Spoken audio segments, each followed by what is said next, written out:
$2030க்குள் $1 trillion என்ற இலக்கை எட்டுவதே நமது குறிக்கோள். ஸ்ரீபெரும்புதூர் அருகே நடந்த நிகழ்ச்சியில் முதலமைச்சர் மு.க. ஸ்டாலின் பேச்சு.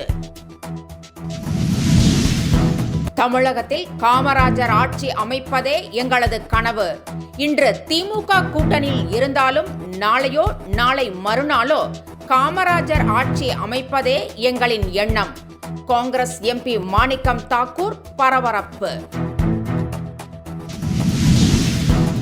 ராணிப்பேட்டை முகுந்தராயபுரம் பகுதியில் ரயில் தண்டவாளத்தில் இரும்பு கம்பி வைக்கப்பட்டதால் பரபரப்பு.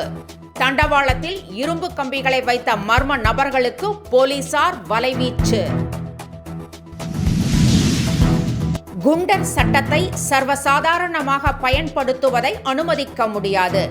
தனிநபர் சார்ந்த குற்றங்களுக்கு குண்டர் சட்டத்தை பயன்படுத்தக்கூடாது என சென்னை உயர்நீதிமன்றம் அறிவுறுத்தல். தென்காசி குற்றாலத்தில் சாரல் திருவிழாவை ஒட்டி களை கட்டிய படகு போட்டி. ஆண்கள் பெண்கள் என 2 பிரிவுகளாக நடந்த போட்டியில் பலரும் ஆர்வமுடன் பங்கேற்பு. மாஞ்சோலை விவகாரத்தை திமுக அரசு கௌரவ பிரச்சனையாக எடுத்துக்கொள்ளக்கூடாது. தேயிலை தோட்ட தொழிலாளர்களுக்கு மாநில அரசு உதவ வேண்டும் என புதிய தமிழகம் கட்சி தலைவர் கிருஷ்ணசாமி வலியுறுத்தல். தமிழ்நாட்டில் நமக்கான மரியாதையோ அங்கீகாரமோ கிடைக்கவில்லை. நமக்கான அங்கீகாரத்தை பெற உறுதியுடன் செயல்பட வேண்டும் என நிர்வாகிகளுக்கு செல்வ பெருந்தகை அழைப்பு.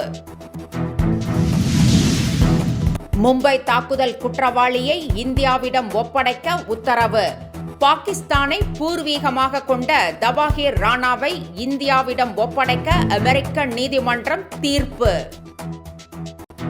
My India 24/7 முக்கிய செய்திகளை உடனுக்குடன் தெரிந்து கொள்ள உடனே சப்ஸ்கிரைப் பண்ணுங்க, பெல் பட்டனை பிரஸ் பண்ணுங்க. என்றும் உங்களுடன் My India.